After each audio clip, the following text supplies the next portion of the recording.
歡迎再次返到嚟《凡人修仙傳》廣東話有聲書。今集先解篇嘅故事，我哋一齊進入寒老魔嘅修仙世界。第16章絕望，原來是冷艷中的接引令牌。說起來，七小姐蒙遠城第一美人的名號在下神往已久，今日一見，果然美人如玉，邪氣青蓮，目光落在那紫金令牌上，咧了咧嘴，又再次看向七小姐，面上閃過一絲嘖嘖稱奇之色。我不管你們是什麼人，馬上離開魚府，否則便是公然與冷艷中為敵。七小姐見對方認出了手中令牌，心中不由多了幾分底氣。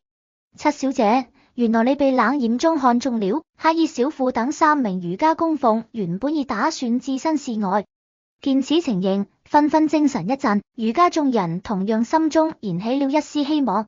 哈哈，冷艷中很了不起嗎？邪氣青蓮見此，忽的哈哈狂笑起來。你竟敢藐視冷艷中？七小姐臉色一沉，厲聲喝道：藐視？別說你還不是冷艷中正式弟子，只是有塊接引令牌而已。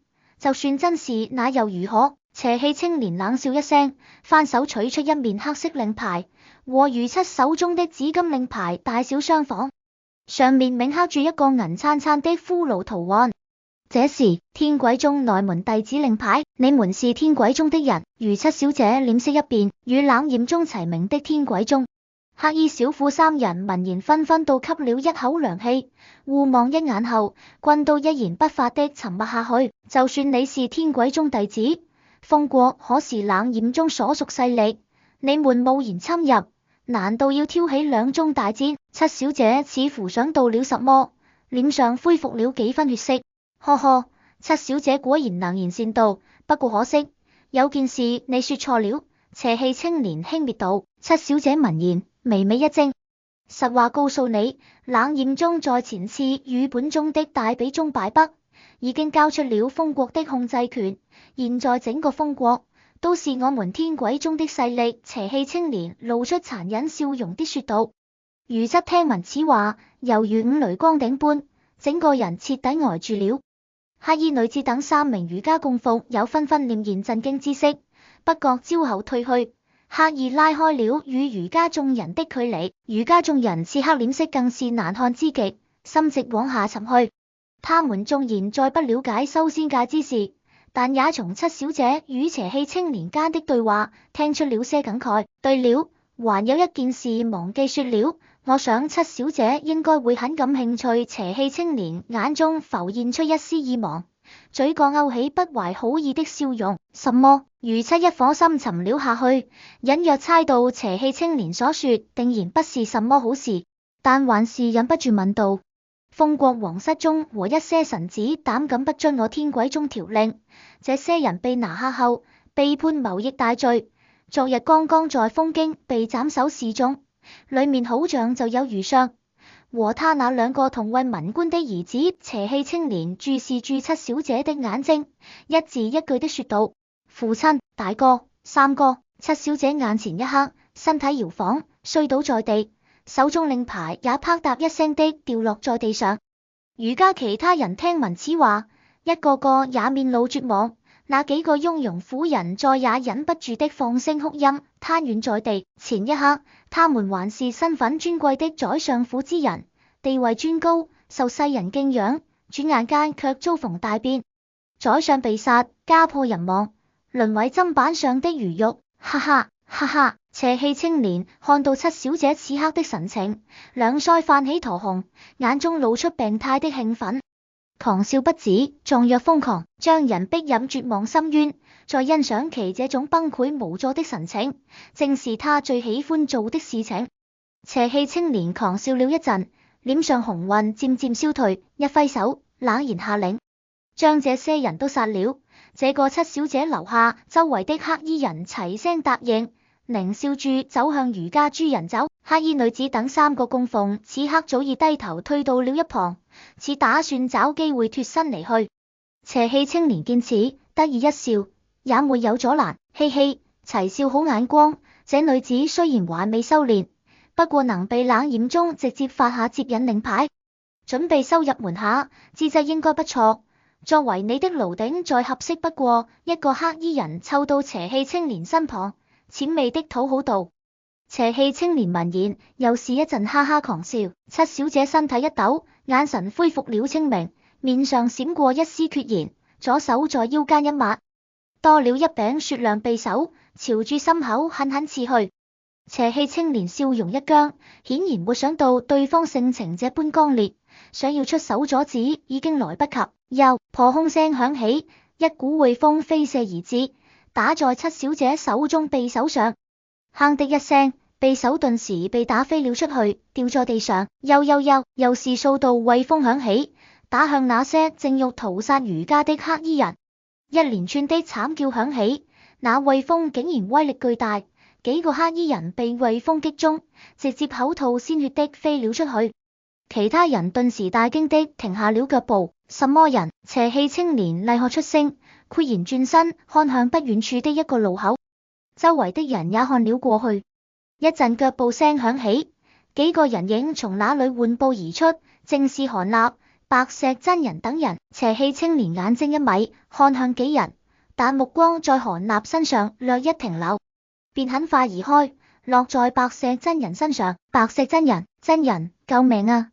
瑜伽諸人原本已經絕望等死，此刻看到白石老道這個結丹期修士出現，如同找住了救命稻草般，頓時又升起了求生之意。小姐，小舞絲毫不管周圍的黑衣人，飛奔到如七身旁，將其扶了起來。小舞七小姐面色複雜的看向了不遠處的老道。白石真人雖然是結丹期高手，但是剛剛的紅袍上人同樣是結丹期修為，卻被眼前的邪氣青年一招輕易斬殺。白石真人恐怕也敵不過眼前的敵人，他眼神忽的一閃，落在韓立身上。韓立的樣貌和之前沒有絲毫變化，不過眼神已經不再有絲毫的茫然，反而渾身上下充滿了一種淡淡的從容之感。你就是白石真人？哼，我奉勸你一句，還要命的話，不要多管閒事。邪氣青年盯住白石真人，身上黑光陡然大盛，一股龐大威壓猛地擴散開來。剛剛的衛風威力奇大，偏偏有形無質，仿佛憑空出現一般。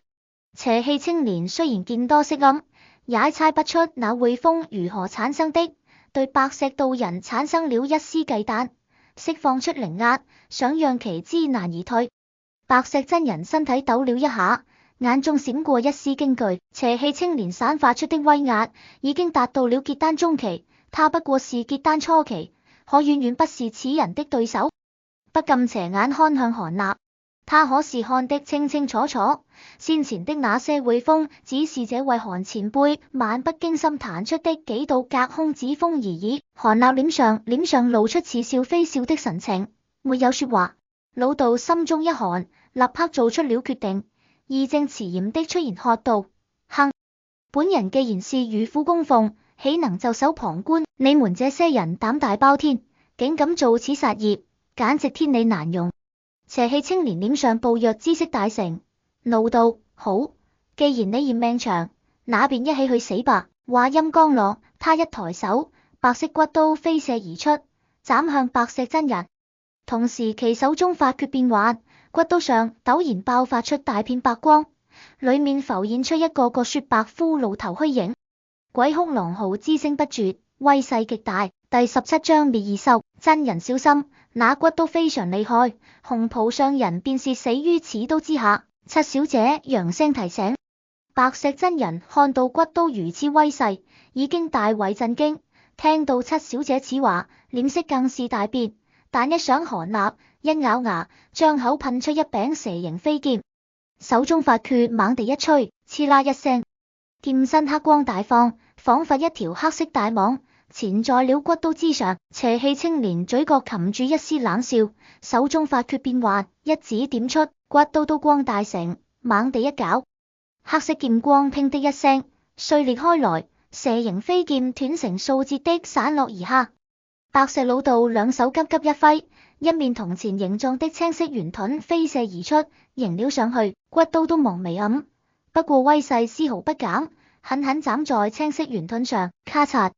雖然有些艱難，骨刀還是將青色圓盾劈成兩半，微微一頓，隨即刀光再次大成，繼續朝老道斬去。老道大驚，趁住青色圓盾抵擋的間隙，身形一閃的躲在了韓立身後。若換做之前，他即便不敵邪氣青年，但還能與之周旋一二。但如今其身上得力法寶，剛剛和韓立交手時被毀的差不多了，根本無力抵擋這骨刀。刀光一閃，眨眼間就出現在韓立身前說，森然寒光再一捲而來，打算將韓立和白石真人一起攔腰斬成四截。前輩，白石真人一聲低呼，韓立此時神色淡然，但下一刻單手一抬，手掌金色光暈一閃，浮現出一枚枚金色鱗片，五指閃電般找出，哼的一聲輕響，耀眼的刀光和鬼哭狼嚎的聲音忽的盡數消失，化為了數寸大小的灰白色短刃的被韓立抓在手中，如同小魚般在手指間伸縮彈跳不已，卻始終無法掙脫出來。怎麼可能？邪氣青年眼珠一鼓，幾乎不敢相信眼前的一切。這柄骨刀看似普通，其實是他的族中長輩花費了不知多少珍貴材料，模仿宗門至寶天鬼刀煉製的仿製品，威力極大，就是結丹後期的高手有不敢輕應其鋒芒。此刻竟然被人憑這玉掌抓住，在場其他人盡皆目瞪口呆，嘴巴長得老大。柳蛇七小姐也是俏臉震驚，看向韓立的美眸中異彩閃爍。白石真人也一臉呆滯，他雖然猜到韓立或許可以擋住那骨刀，卻沒想到只是這麼舉重若輕的一爪。這位韓前輩的實力到底有多厲害？他驚駭之餘也有些慶幸，幸好之前兩人交手時韓立沒有下重手，否則他現在應有命在。柳樂兒除了小臉的滿是興奮的神色外，都沒有感覺太過意外。石頭哥哥在他眼中原本就是無比厲害，做出任何事情都是毫不奇怪的。這般低階的邪寶，我倒是很久沒碰到過了。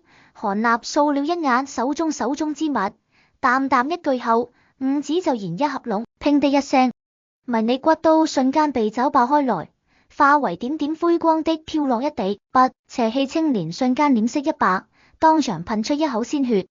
此刀可是他的本命法寶，此刻被毀，簡直相當於砍掉他一條手臂。你敢毀我至寶，那拿命來填吧！青年眼神怨毒無比，兩手一合決，大吼一聲，身周冒出一股股黑氣，眨眼間凝聚出一片漆黑雲團，裏面隱約浮現出無數模糊鬼影，影影綽綽。不光如此，邪氣青年又閃電般連拍胸口三下，接連噴出三口精血，每噴出一口，其臉色就蒼白一分。當噴完三口精血之後，臉色已經蒼白如紙，一絲血色也沒有。精血出口，頓時迎風化為大片濃郁的血霧，融入了黑雲中，黑雲瞬間變成了血雲，而且劇烈翻滾，擴大了數倍，裏面的那些模糊鬼影也一下凝實了數倍，發出淒厲的咆哮。邪氣青年身體一縮，無聲無息地沒入血雲中。這一切說來複雜，不過也只是眨眼間的事情。整座宅院在血雲出現瞬間，頓時猶如突墜寒窟般，溫度就降。即便以白石真人的修為，也機靈的打了個冷戰，連忙催動一件白光閃動的玉佩狀寶物，將自己和不遠處的柳樂兒遮蔽在其中，遠遠往後退開。周遭的黑衣人及瑜伽諸人和三名供奉更是被凍得臉色煞白，身體巨顫。柳樂兒瞬間覺得身上一寒，但接住又是一暖，一道白蒙蒙的光罩將其護在了其中，卻是白石真人不知何時已出現在身旁，並催動一件白光閃動的玉佩狀寶物，將其也遮蔽在其中。見少女望過來，老道還其討好的一笑，並護住少女一口氣退到了10幾丈外。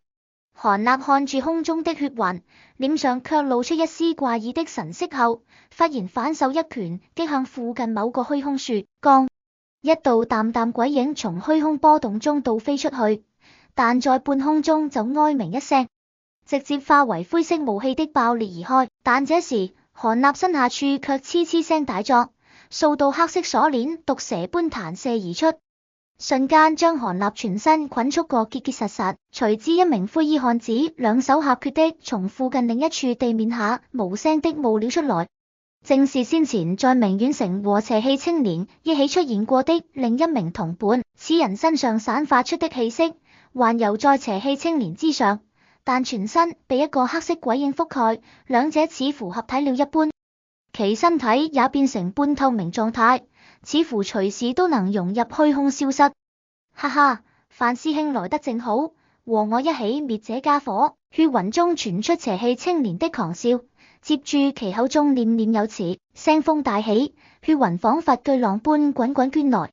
韓立面無表情，站在原地紋絲不動，竟任由血雲將自己一捲的罩在了裏面。血雲中那些鬼影眼中充滿嗜血光芒，支起獠牙，嗷嗷哮叫的撲來，看起來是想要將韓立分而治之。邪氣青年見此大喜，這些血雲都是用特殊秘法製煉而成，介乎靈體和實體之間，極難殺死，只要被其纏上，便如枯骨之椎般，只有被活活耗死的下場。不管你是誰，膽敢與我天鬼宗作對，必讓你神魂俱滅。灰衣漢子雖然吃驚先前驅使的隱匿鬼物被韓立提前識破，此刻也面露殘忍的說道。接住他身形一晃，詭異出現在血雲中韓立上方，雙手一拍，兩隻巨大黑色鬼爪浮現而出，爪尖繚繞住幽綠光芒，散發出一股惡臭氣味，看來帶住劇毒，朝住下方狠狠爪下。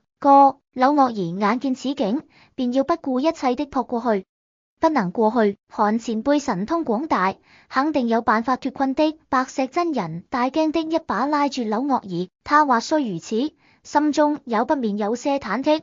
突然又來了一名強敵，看起來比第一個更不好惹，也不知韓前輩能否真應付的過來。遠處七小姐、三名供奉等人臉色也都是大變，所有人的心一下提到了嗓子眼。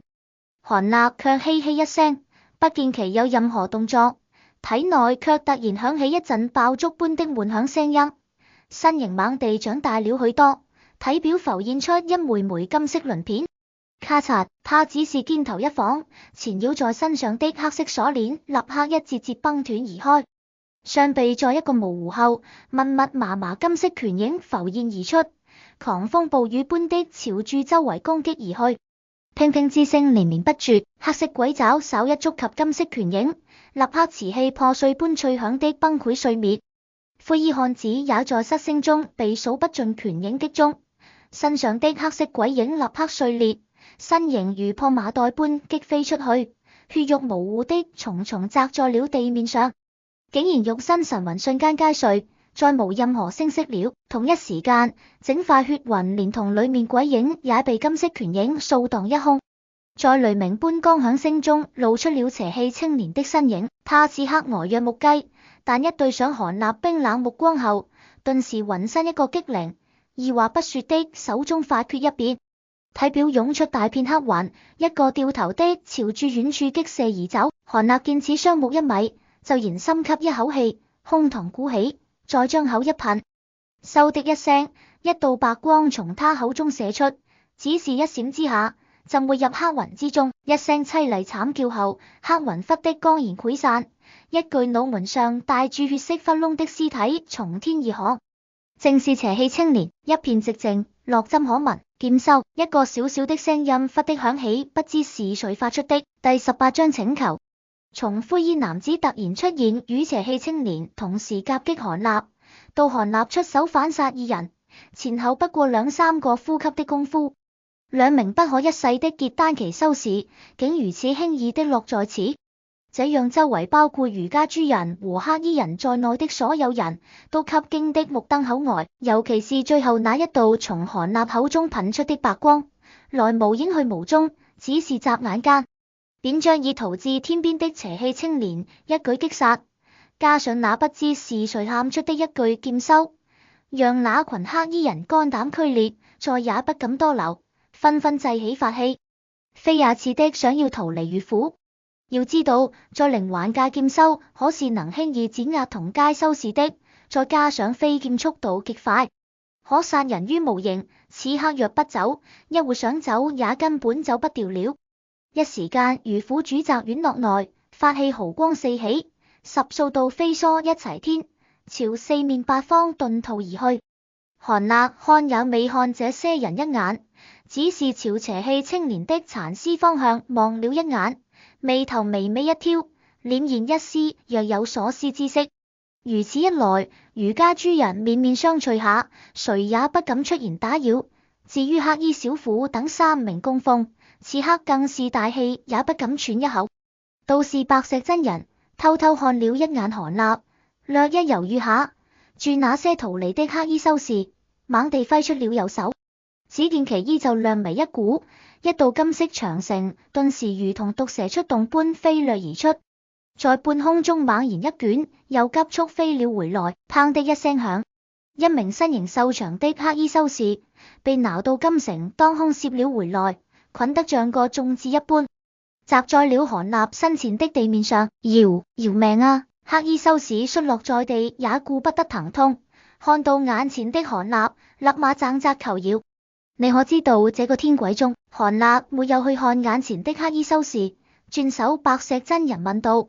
天鬼宗與冷艷宗都是靈環界數一數二的大宗。白石真人朝七小姐處望了一眼後，小心翼翼的回道：這次天鬼宗派到明遠城的有多少人？韓立點點頭，低頭望向黑衣男子。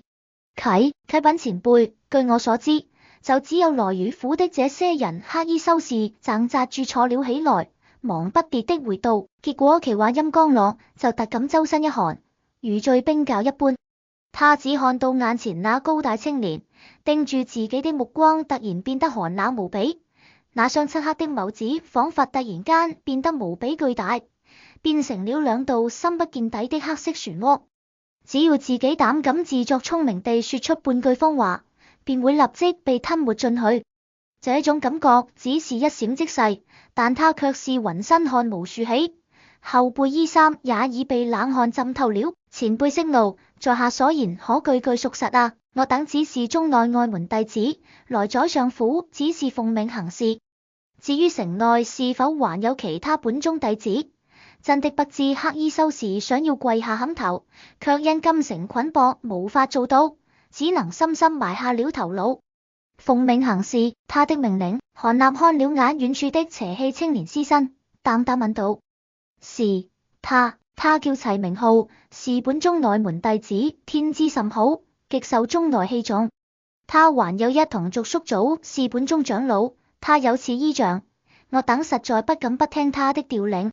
要是早知魚府有前輩庇護，就是借我100個單子，我也絕不敢踏入魚府半步啊！黑衣修士連連點頭，繼續哀求道：七小姐不知何時已走了過來，眼眶微紅的問道：那之前齊明浩所說的都是真的？我父親他們都已經封刀之事，我等外門弟子沒有資格參與。但據我所知，與齊明浩說的差不多。黑衣修士有些惶恐的答道。如七小姐聽罷，雙目一閉，2顆淚珠從眼角快速滑落。余家府余宗又是一陣戚然低吟。既然你們天鬼宗已經接管了封國，控制原先皇室便是，為何要滅我余氏一族？七小姐再睜開美眸後，神色痛苦的問道：這是宗內的慣例，為了完全控制封國，之前與冷艷宗有瓜葛的皇室宗親，以及忠於原先皇室的臣子家族，都會被全數血洗。余家就屬此類。諸位莫要怪我多嘴，那位齊長老在門中護短之名極盛，此次侄孫被殺，他一定會追究到底的。就是我們這些同來的外門弟子，也一定會被他怒極牽連全部虐殺的。黑衣修士突然想到了什麼，滿臉懼意的戰聲答道。魚府眾人一聽此言，頓時大為惶恐。黑衣小婦等3名殘存供奉神色也變得異常難看起來。七妹，還說這麼多幹什麼？我們也快點離開吧。你不是在冷艷宗還有個師父麼？去找他，他一定會收留我們的。堂堂的魚府二少爺，此刻哪裏還有原先那副青衣如衫的世俗模樣？滿臉的淚水污痕，幾乎帶住哭腔乞求道。七小姐沒有理睬他，抬起衣袖擦了擦臉頰上的淚水，走到韓立、柳樂兒與白石真人三人跟前，施了一禮，恭敬說道：多謝三位救命之恩。韓立沒有說話，坦然受之。白石真人也只是點了點頭，沒有多說什麼。七小姐同樣經歷過親族慘死的柳樂兒，此刻難免有些觸景傷情，想要出言安慰幾句，卻又不知說些什麼，只能叫出這一句，便沒了下文。七小姐她點了點頭，勉強露出了一絲笑意，而後她臉色慢慢沉了下來，先前的悲傷頹然之色逐漸收起，面容逐漸變得堅毅起來，仿佛一下子從七小姐又變作了七公子。她手中白光一閃，多出了一柄雪亮匕首，正是此前被韓立擊落的那柄，並二話不說的朝住黑衣修士的胸口刺去。饒命啊！隨住一聲慘呼響起，些許長的匕首直沒致命。黑衣修士倒在血泊之中，身子抽搐幾下，便不再動彈了。魚府其他人見此，不禁面面相覷。這時，七小姐看向劫後殘存下來的寥寥10餘人，毅然說道：魚府遭難已成事實，如今即使有冷冉宗做靠山，也不是一天兩天就能恢復的。凡我餘家親眷，皆隨我去往冷冉宗，其餘人等不願追隨者，一會兒可從府中庫房中取走銀錢，自行散去。原本已經惶恐不安到了極點的余家婦孺們，這時才真正穩住了心神，止住了低聲秋音，逐漸安定了下來。韓立見此，不由得深深看了這位七小姐一眼。至於幾位供奉今日拼死護我魚府親眷，已是彌天大恩。諸位若要離去，府中寶物可以任你們挑選幾件帶走。可諸位若願意繼續護送我們前往冷冉宗，日後我還將另有重謝。隨後七小姐又將目光落在黑衣小婦幾人身上，開口說道。黑衣小婦幾人聽罷，面面相覷，顯得十分猶豫，目光都若有若無地瞥向韓立和白石真人這邊。七小姐見狀，也不禁看了韓立一眼，心中頓覺恍然，心念一轉後，當即走過去幾步，連任一禮後說道：柳大哥，小妹雖然不知你的來歷底細，但也看得出你是真正的前輩高人，尋常寶物恐怕也難以入你法眼。我願意以族中世代相傳的一枚膠原珠來做報酬，希望你能護送我等去往冷冉宗。七小姐雙目直視韓立，誠懇說道：膠原珠。白石真人聞言眉心一挑，眼底浮現出一絲貪婪之色，但當眼角餘光瞥了一眼韓立後，心中那點念頭頓時灰飛煙滅。七妹，你瘋了嗎？膠原珠的事也能拿出來說？余家二少爺聞言大驚，連忙叫道：魚府都要沒了，區區一枚膠原珠又算得了什麼？只要柳大哥答應，小妹便去密庫取來此珠，如何？七小姐絲毫不予理睬，一雙美眸眨也不眨的望住韓立，冷靜說道：第19章化神疾宣。膠原珠能助結丹修士突破修煉瓶頸之物，的確不算普通，只不過我並不需要。七小姐不必費心了，韓立搖搖頭的說道：柳大哥若有其他要求，也可以盡管提，只要在可承受的範圍之內，小妹一定做到。七小姐聞言欲容一變，但背刺一咬，仍不死心的說道：說起來，我能恢復清醒之時，的確是欠了你一份人情。不過方才我阻你自場，又幫你殺了天鬼宗2名結丹期修士，怎麼算都已經還清了這份情誼。平常時候也就罷了，但現在我剛剛醒來，還有自己的麻煩要解決，怕是無暇護送你去冷冉宗了。韓立淡淡說道。七小姐聞言，玉容慘然，但仍是抱有最後一絲希望，用哀求目光望向了一旁的柳樂兒。少女有些不忍心地看了他一眼，神色猶豫地揹了揹韓立的衣袖，張口欲言。韓立自然明白他的心思，先伸手揉了揉他的腦袋，再漫不經心的掃了一眼院外的某個方向後，平靜說道：放心吧，即使沒有我出手相助，也會有其他人出手的。七小姐聞言，微微一怔，顯然沒有明白韓立話中之意。就在此刻，嗖嗖的破空聲遠處傳來，包括七小姐在內的余家諸人心中一驚之下，紛紛循聲默去，連白石道人及黑衣小婦等幾名修士也立刻重新拿出了法器，結果在眾目睽睽之下，接二連三的黑乎乎東西劃破天際，從外面扔了進來，撲撲的落在地上，滾了幾滾，卻是一顆顆血淋淋人頭。依稀正是先前逃走的那些黑衣人，個個五官扭曲，滿臉驚恐，眾人都嚇了一跳。柳樂兒更是緊張的攥緊了韓立的衣袖。不過韓立自始至終臉上平靜如水，轉手望向某處虛空，只見那裡白光一閃，一個白色身影默然浮現，隨後衣衫獵獵的飄然而下，落在了院子內。這是一名身材高大的白衣美婦，看住30幾歲，風韻猶存，手中拿住一柄連鞘烏黑長劍，渾身上下散發出一股女子少有的凌厲殺氣。師尊，七小姐看清來人，驚喜的叫了一聲，飛身撲了上去。夢寒，你沒有事，師父就放心了。美婦拉住七小姐的手，輕撫她的鬢角髮絲，臉上神色一換，眼中流露出一絲疼愛。余家諸人聽到二人對話，知道不是敵人，這才紛紛大鬆了口氣。白石真人與黑衣小婦幾人臉色一鬆的同時，目光紛紛望向那白衣美婦的袖口處，那裡赫然繡住一個小巧的火焰花紋，和七小姐之前拿出的令牌上的花紋一模一樣。幾人頓時露出尊敬之色。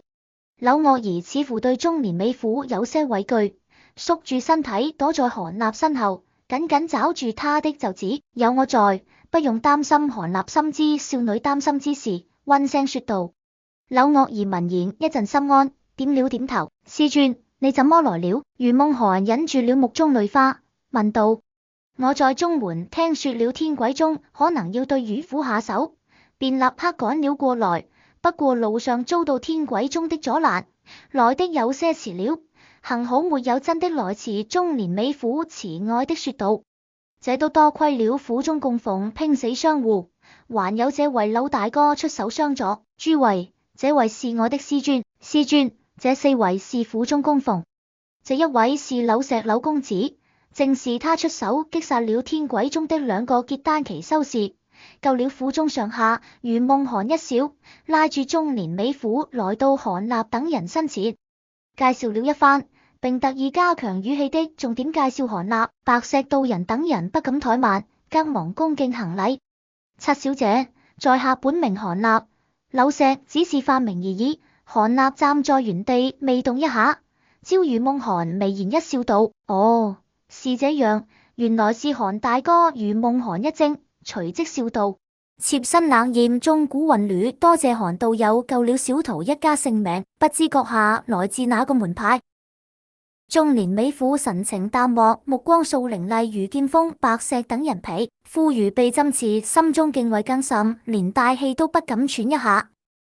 美婦視線在白石、柳樂兒等人身上只是一掃而過，目光停留了韓立身上，臉上淡漠的神情緩緩消失，變得凝重起來。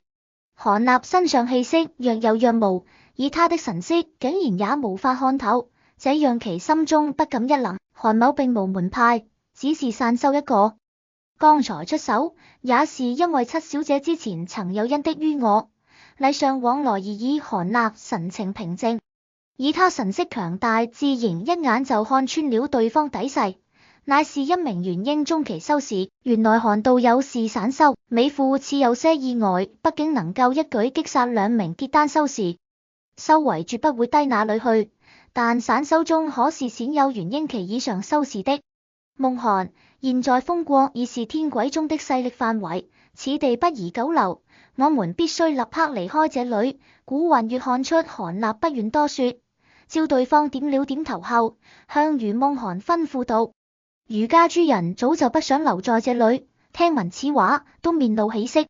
師尊，等一下，有件事需要和你說一下。余夢寒忽的開口說道，拉住古雲月來到那邪氣青年的屍體旁。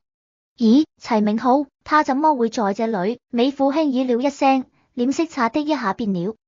師尊，你也認得此人？他的叔祖真的是天鬼宗長老？余夢寒看到古雲月如此神情，心中一突，輕聲問道：不錯，他叔祖齊是天鬼宗長老，修為已達化神期，此人極為護短，若是知道侄孫而被殺，恐怕不會善罷甘休。古雲月緩緩說道：化神期。余夢寒臉色大變，倒吸一口涼氣。白石真人等人臉上更是浮現出驚恐莫名之色。化神期的大修士，那可是遠超元嬰期的存在，一根手指也能剪碎了他們。是誰殺了齊明浩？古雲月問道，目光已朝韓立看了過去。這時的韓立竟然慢悠悠走到了不遠處的灰衣男子屍體旁，隨手撿起一個儲物袋，漫不經心的查看住裡面東西。的確是韓大哥出手擊殺了此人。余夢寒見此，點頭道：美婦聞言，臉色連變數下。師尊，拿齊會不會惱怒侄孫之死，親自出手？余夢寒忐忑不安的問道。齊在天鬼宗身居高位，而且子嗣眾多，應該不會為了一名侄孫就輕易離開宗門，最多派遣門下弟子調查此事。古雲月略一沉吟，搖頭說道。余夢寒聞言，臉色一鬆，話雖如此，也不能大意。夢寒，你須得和我立刻上路，無必要在齊所派之人趕來前返回冷艷宗。古雲月隨即又凝重說道。余夢寒臉色微變，美婦此話似乎只打算帶他一個人離開，忙道：師尊，那我這些家人能否也一起帶到冷艷宗？余家諸人聞言，紛紛看向古雲月。白石等幾個供奉也心中渴望，期盼的看向古雲月。要是能借此機會加入冷艷宗，哪怕只是外門，也遠比散修要好。尤其是在已經得罪了天鬼宗的情況下。第20章邀請。不行，我堂堂冷艷宗內怎可留居凡人？余府其他人便有這幾個供奉護送，到溪國暫時躲避隱居吧。古雲月搖了搖頭，斷然拒絕道。溪國是封國東北的另一個世俗國度，目前仍是冷艷宗的勢力範圍。幾名余府供奉頓時露出失望之色，但在古雲月面前自然不敢說一個不字。余家諸人也是大驚，紛紛用哀求目光望向余夢寒。如果天鬼宗的人再找上門，我們豈不是死路一條？七妹，你進入了仙門，可不能不管我們。余依少爺更是情急下大聲嚷道：閉嘴！余夢寒玉容一沉，低斥一聲。余依少爺身子一哆嗦，後面的話語硬生生的咽了回去。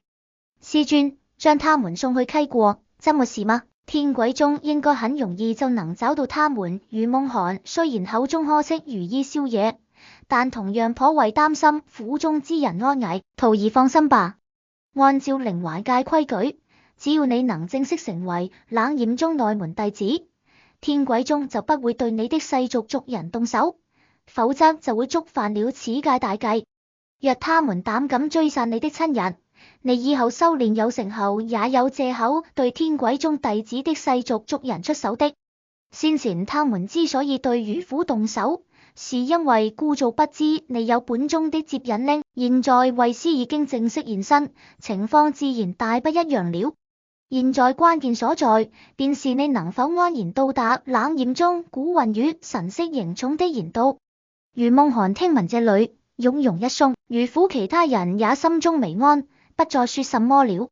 真人、黃、沙、林三位供奉，府中這些親人就拜託三位照看了。日後小女子修煉有成，定然不忘諸位的。余夢寒照住白石真人和黑衣小婦三人迎迎行了一禮。七小姐言重了，我們身為余府供奉，如上我小姐待我等不薄，如今余府遭逢劫難，護送家眷本是分內之事。黑衣小婦等人自然連聲答應，承諾定當好好看護余家諸人。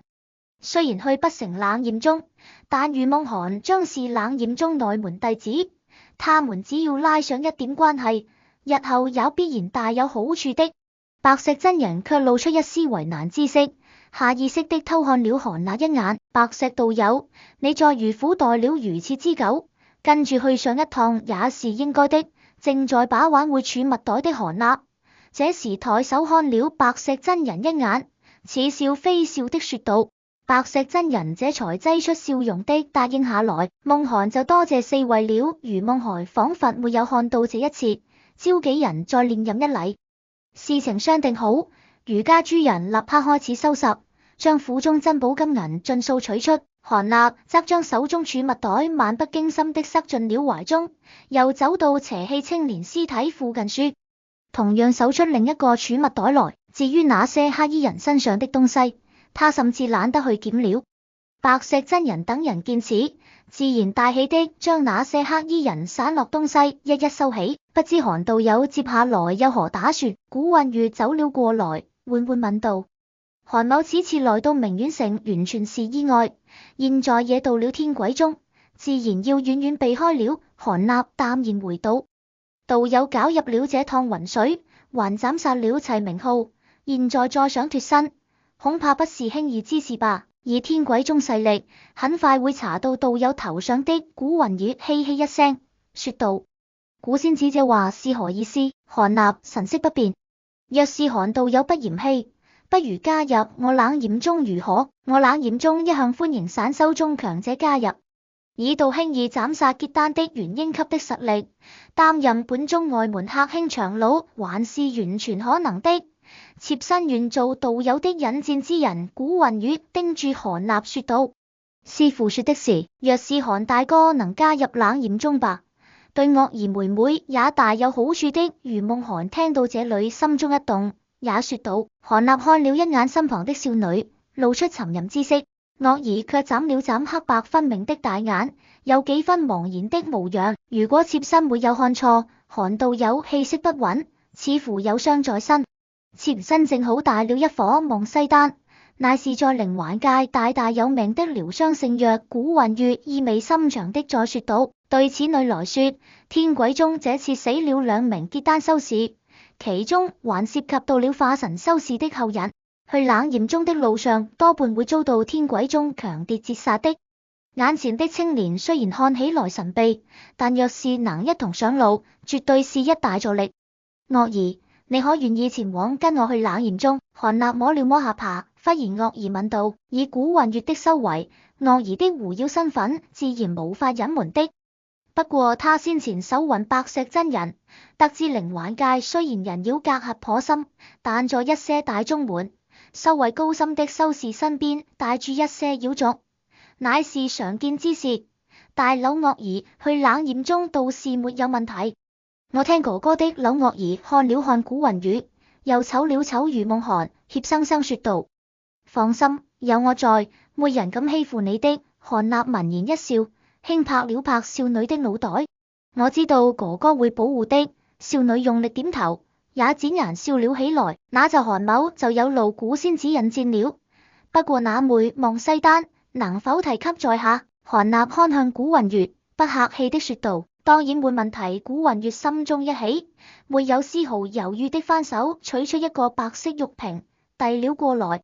韓立接過玉瓶，只是打開蓋子放在臂下輕輕一湊，就點了點頭。古雲月見此，臉上露出一絲笑容。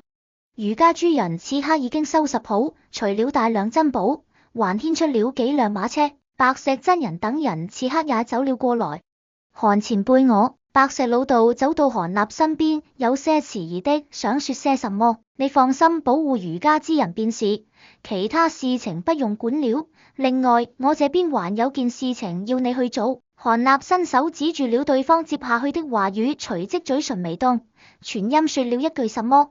白石老道聽了一驚，隨之連連點頭。這時余夢涵來到古雲月身旁，輕聲說道：師尊此刻城門緊閉，還要麻煩你送他們出城。古雲月點了點頭，一揮就抱，頓時大片白霧憑空出現，凝聚成一團石大的白環，托住所有人天而起。余家大部分人哪裏經歷過如此神奇之事，連忙抓住身邊的馬車，一些膽小的更是發出陣陣驚呼。白雲轉眼間便飛出了城，並穩穩的落到了城外官道之上。娘親嬸嬸分別在即，即便余夢涵早有準備，也傷感不已，和親人緊緊抱在一起。余母等人也眼含淚水，溫馨告誡余夢寒好好照顧自己。好一會，他們才依依不捨的分別。白石真人等4人護送余家諸人往東而去，很快消失在夜色中。余夢寒靜靜的看住親人遠去，良久才收回目光，輕嘆了口氣：我們也趕緊上路吧。古雲月等了一會，才揮手製出一艘月白色靈舟。靈舟長4-5丈，造型頗為奇特，形如彎月，舟身銘刻了一圈青色靈紋，散發出淡淡的靈力波動，顯然不是凡物。